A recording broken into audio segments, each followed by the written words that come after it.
आगरा के पास एक गांव में शिव प्रसाद का परिवार रहता था। पत्नी का नाम सरस्वती था। 2 बेटे और बेटी थी उनके। यूं तो सभी रिश्तेदार आर्थिक रूप से सबल थे, पर शिव प्रसाद आर्थिक तंगी से जूझ रहे थे। फिर भी शिव प्रसाद में सज्जनता की पराकाष्ठा थी। उनमें आत्मसम्मान कूट कूट कर भरा था। तीनों बच्चे गांव के ही सरकारी स्कूल में पढ़ते थे, पर सरस्वती और शिव प्रसाद को एक ही चिंता थी, और वो ये थी कि स्कूल सिर्फ 8वीं तक ही था गांव में, और आगे की पढ़ाई के लिए सभी आगरा जाकर पढ़ते थे। सरस्वती के बड़े बहनोई का आगरा में स्कूल था। वे स्कूल के प्रिंसिपल भी थे। आगरा बड़ा शहर था, सो सरस्वती ने अपनी उलझन और निवारण दोनों ही पति को बताए। शिव प्रसाद को भी ये बात जची। उन्होंने दोनों बेटों को वहाँ भेजने की सोची, और बड़ा बेटा किसी हाल में राज़ी ना हुआ, और छोटा बेटा मोहन झट से राज़ी हो गया। उसकी आंखों में पिछली छुट्टियों की आनंदित याद उमड़ गई, जब वो सब परिवार मौसी के घर गया था। कितना बड़ा घर है मौसी का। पीछे की तरफ घर था, आगे की तरफ स्कूल, बाहर खेलने के लिए मैदान था। स्कूल का सारा दिन मैं और बिट्टू मैदान में खूब दौड़ लगाते थे। क्या मज़ा आता था। शिव प्रसाद ने तय कर लिया, मोहन को वहीं पढ़ाते हैं। 2 दिन बाद व्यापारिक उद्देश्य से आगरा बाजार जाना ही था, सो मोहन को भी साथ ले लिया। बस सरपट दौड़े जा रही थी, और मोहन के सपने भी उसी रफ्तार से दौड़ रहे थे। नमस्कार भाई साहब, बहुत दिनों बाद आए हैं। सब कुशल मंगल तो है ना? मोहन के मौसा जी ने गर्मजोशी से मुस्कुराते हुए स्वागत में पूछा, और वहीं स्कूल के ग्राउंड में बैठने की व्यवस्था भी की। मौसी भी चाय पानी के साथ स्वागत में आई।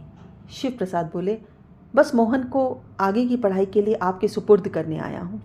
गांव में अच्छा स्कूल नहीं है ना, बड़े शहर में पढ़ेगा तो बढ़िया आदमी बनेगा, बस यही कारण था आने का। मौसी जी ने कहा, हाँ हाँ क्यों नहीं, बढ़िया किया ना आपने।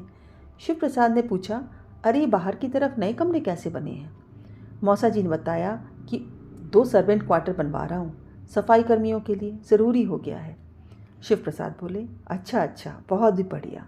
अच्छा, अब आज्ञा दीजिए। मौसी ने कहा, अरे आप घर तो चलिए, बस यहीं से वापसी। शिव प्रसाद बोले, नहीं नहीं, अभी देर हो रही है, 3 बजे की बस जो पकड़नी है। फिर उन्होंने मोहन का माथा चूमा और जल्दी से वापस आने का वादा किया।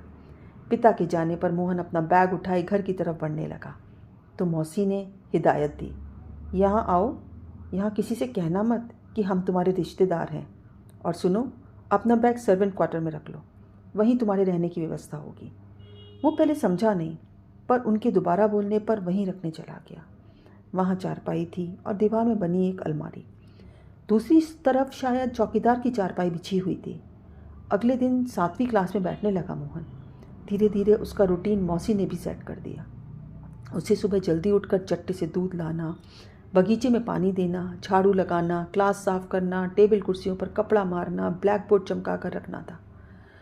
स्कूल शुरू होने के पहले के काम थे ये सारे, और स्कूल के बाद मौसी के बाजार के काम। खाना भी वो चौकीदार के साथ ही खाता था। चेहरे पर तो मुस्कुराहट गायब ही हो गई थी। बिट्टू भी कम ही मिलता था, वो बड़े और दूसरे स्कूल जाता था ना। एक सुबह मौसी की ज़ोर ज़ोर से चीखने की आवाज़ आई। चौकीदार समेत बाकी 2 नौकरों को डांट लगा रही थी। मोहन पहुंचा तो उसे साथ खड़ा कर दिया। मौसी बोली, बताओ पंखा किसने चोरी किया है, बोलो। मोहन सक पकाया, चोरी? मोहन की तो सिट्टी पिट्टी गुम हो गई। वो अपने ऊपर चोरी का इल्ज़ाम सुनकर कांपने लगा। मौसी मुझे चोर क्यों कह रही है? मैंने तो कुछ भी नहीं किया।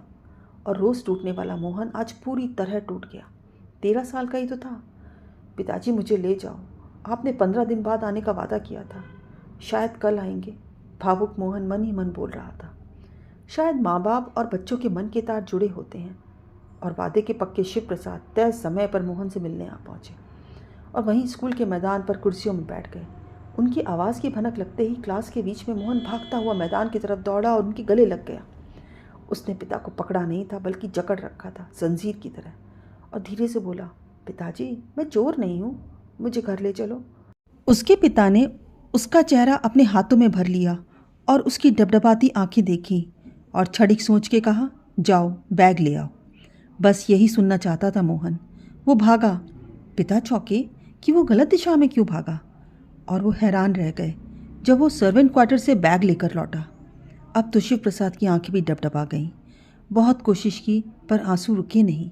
नम आँखों से बिना कुछ बोले उन्होंने मोहन के मौसा जी को नमस्ते किया, मोहन का हाथ पकड़ा और गेट की तरफ बढ़ते हुए सोचने लगे। सच है, हर चमकदार चीज़ सोना नहीं होती। नमस्कार।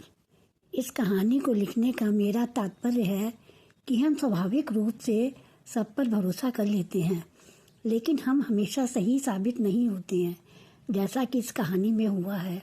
एक कहावत है कि सोना जाने कसे और आदमी जाने बसे। मतलब है कि सोना कितना खरा है उसे रगड़ने पर ही पता चलता है, और मनुष्य के साथ रहने पर ही उसकी सही पहचान होती है। धन्यवाद।